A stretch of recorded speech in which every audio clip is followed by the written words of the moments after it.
ഇരമ്യാ പ്രവാചകന്റെ പുസ്തകം 46-ാം അധ്യായം. ജാതികളെക്കുറിച്ച് ഇരമ്യാ പ്രവാചകനുണ്ടായ യഹോവയുടെ അരുളപ്പാട്.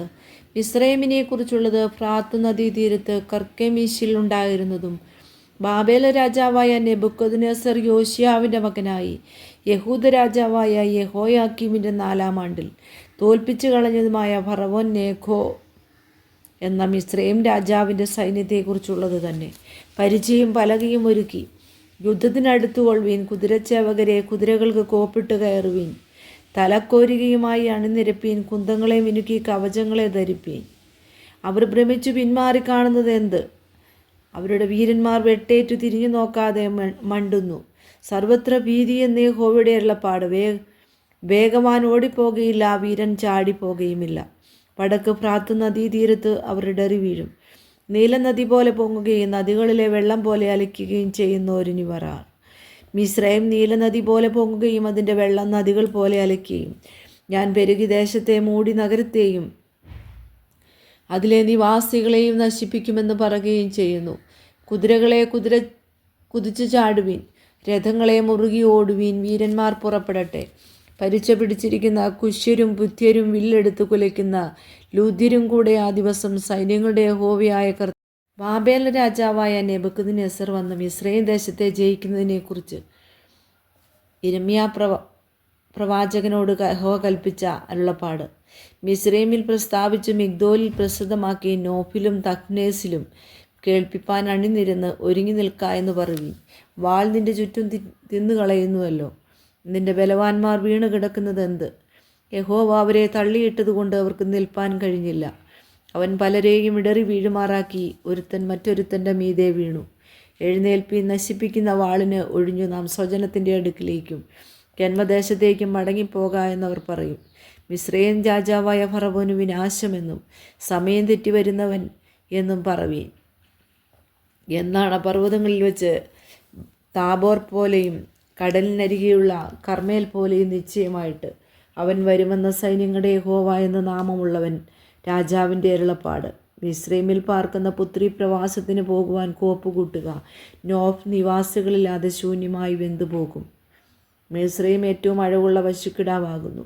എന്നാൽ വടക്കു നിന്ന് ഈച്ച അതിന്മേൽ വരുന്നു. അതിൻ്റെ കൂലിച്ചേവകർ അതിൻ്റെ മധ്യേ തടിപ്പിച്ച കാളക്കിടാക്കളെ പോലെയാകുന്നു. അവരും പിന്തിരിഞ്ഞൊരുപോലെ ഓടിപ്പോയി. അവരുടെ അപായ ദിവസവും സന്ദർശനകാലവും വന്നിരിക്കിയാൽ അവർക്ക് നിൽപ്പാൻ കഴിഞ്ഞില്ല. അതിൻ്റെ ശബ്ദം പാമ്പോടുന്ന ശബ്ദം പോലെ. അവർ സൈന്യത്തോടുകൂടെ നടന്നു. മരം മുറിക്കുന്നത് പോലെ കോടാലികളുമായി അതിൻ്റെ നേരെ വരും. അതിൻ്റെ കാട് തിങ്ങിയതായിരുന്നാലും അവർ അതിനെ വെട്ടിക്കളയും എന്ന യഹോവയുടെ അരുളപ്പാട്. അവർ വെട്ടുക്കിളികളേക്കാൾ അധികം അവർക്ക് സംഖ്യയുമില്ല.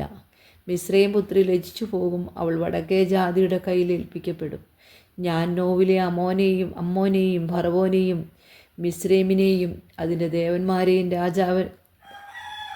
രാജാക്കന്മാരെയും സന്ദർശിക്കും. ഫറവോനെയും അവനിൽ ആശ്രയിക്കുന്നവരെയും സന്ദർശിക്കുമെന്ന് ഇസ്രായേലിന്റെ ദൈവമായ സൈന്യങ്ങളുടെ യഹോവ അരുളിച്ചെയ്യുന്നു. ഞാൻ അവരെ അവർക്ക് പ്രാണഹാനി വരുത്തുവാൻ നോക്കുന്നവരുടെ കയ്യിലും ബാബേൽ രാജാവായ നെബൂഖദ്നേസറിൻ്റെ കയ്യിലും അവൻ്റെ ഭൃത്യന്മാരുടെ കയ്യിലും ഏൽപ്പിക്കും. അതിൻ്റെ ശേഷം അതിന് പുരാതന കാലത്തെന്ന പോലെ നിവാസികളുണ്ടാകുമെന്ന് യഹോവയുടെ അരുളപ്പാട്. എന്നാൽ എൻ്റെ ദാസനായ യാക്കോബേ, നീ ഭയപ്പെടേണ്ട. ഇസ്രായേലേ, നീ ഭ്രമിക്കേണ്ട. ഞാൻ നിന്നെ ദൂരത്തു നിന്നും നിൻ്റെ സന്തതിയെ അവരുടെ പ്രവാസദേശത്തു നിന്നും രക്ഷിക്കും. യാക്കോബ് മടങ്ങി വന്ന് സ്വസ്ഥമായും സ്വൈര്യമായും ഇരിക്കും. ആരും അവനെ ഭയപ്പെടുകയുമില്ല. എൻ്റെ ദാസനായ യാക്കോബേ, നീ ഭയപ്പെടേണ്ട. ഞാൻ നിന്നോട് കൂടെയുണ്ടെന്ന് യഹോവയുടെ അരുളപ്പാട്. നിന്നെ ഞാൻ ചിതറിച്ചു കളഞ്ഞ സകല ജാതികളെയും ഞാൻ മുടിച്ചു കളയും. എങ്കിലും നിന്നെ ഞാൻ മുടിച്ചു കളകയില്ല. ഞാൻ നിന്നെ ന്യായമായി ശിക്ഷിക്കും. നിന്നെ ശിക്ഷിക്കാതെ വിടുകയില്ല താനും. സൈന്യങ്ങളുടെ യഹോവയായ കർത്താവ് തൻ്റെ വൈരികളോട് പ്രതികാരം ചെയ്യുന്ന പ്രതികാര ദിവസമാകുന്നു. വാൾ വേണ്ടുവോളം തിന്നുകയും അവരുടെ രക്തം കുടിച്ച് മതിക്കുകയും ചെയ്യും. വടക്ക് ഫ്രാത്ത് നദീതീരത്ത് സൈന്യങ്ങളുടെ യഹോവയായ കർത്താവിനൊരു ഹനനയാഗമുണ്ടല്ലോ. മിസ്രയീം പുത്രിയായ കന്യകയെ ഗിലെയാദിൽ ചെന്ന് തൈലം വാങ്ങുക. നീ വളരെ ഔഷധം പ്രയോഗിക്കുന്നത് വെറുതെ. നിനക്ക് രോഗശാന്തി ഉണ്ടാകുകയില്ല. ജാതികൾ നിന്റെ ലജ്ജയെ കുറിച്ച് കേട്ടിരിക്കുന്നു.